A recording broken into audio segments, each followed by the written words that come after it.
western desert. Topar had brown skin and wore his black hair in a ponytail after the Ladari fashion. Unlike the Ladari, he had bright green eyes, which must have come from a mysterious father he never mentioned.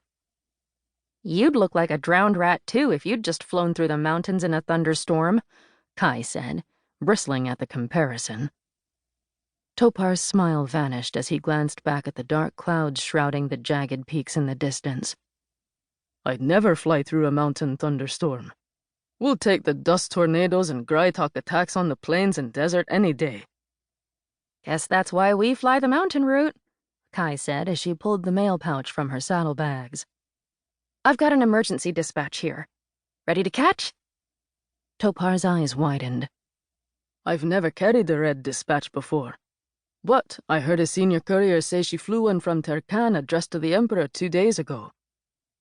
Even as he talked, Topar urged Namiri downward until she hovered beneath Nara. Within moments, the sky steeds had synchronized their wing strokes. "Ready!"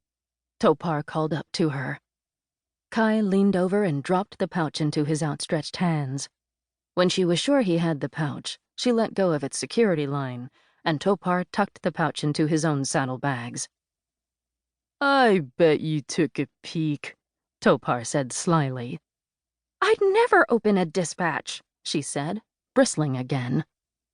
"Glad to hear it," Topar said with a straight face after Namiri flew up beside Nara again.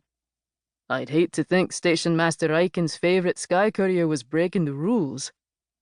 "Riken doesn't have favorites." "He favors couriers like you who fly their routes on time." "Which is why you should be off instead of nattering on at me. Your timer's already ticking."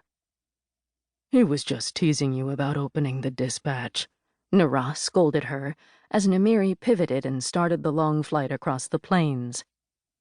Her cheeks heated as she watched Topar fly away. How come her skysteed had better people sense than she did? "Fly safe, fly free," she called after them. Truly, she did wish them a safe flight. His desert route could be just as dangerous as her mountain one. Topar looked over his shoulder and flashed her a smile in acknowledgement. Kai waved, and soon he and Namiri were nothing but a black dot in the bright blue sky. Kai shifted her weight, and Nara spiraled down to the relay station. He landed nimbly before the front porch, showing off a bit to his fellow sky steeds in the nearby paddock. The station master, a small, lean man with a face lined from years of flying courier routes, strode out to meet her. He had the copper skin, red hair, and green eyes common among the Rosari, the richest, most powerful class in the Empire. "Looks like it might have gotten tricky back there," Riken said, jerking his thumb toward the mountains. "Nothing Nara couldn't handle." Kai patted her skysteed's neck proudly. "Wish we had a dozen more like him," Riken said with a smile.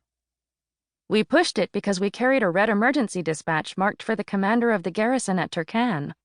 The station master told me it carried the Emperor's own seal." "Did it now? That's the second we've seen this week. The first was from the garrison at Turkan and addressed to the Emperor himself." Riken stared off to the west, his ruddy eyebrows drawn together in a frown.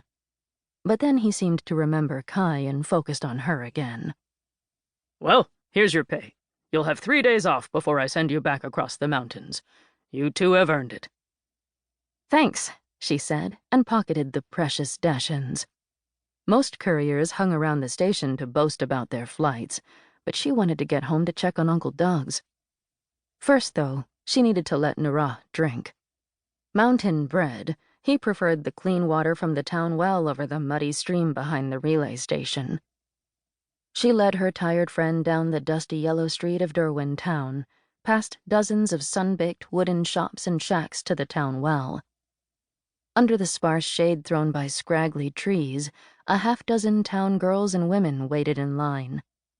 They were all neatly dressed in long skirts and wore their hair in tidy buns and braids. Feeling like a damp, wind-blown mess in her flight jacket and courier pants, Kai led Nara to the back of the line. Almost at once, though, the middle-aged woman standing in front of her smiled and curtsied.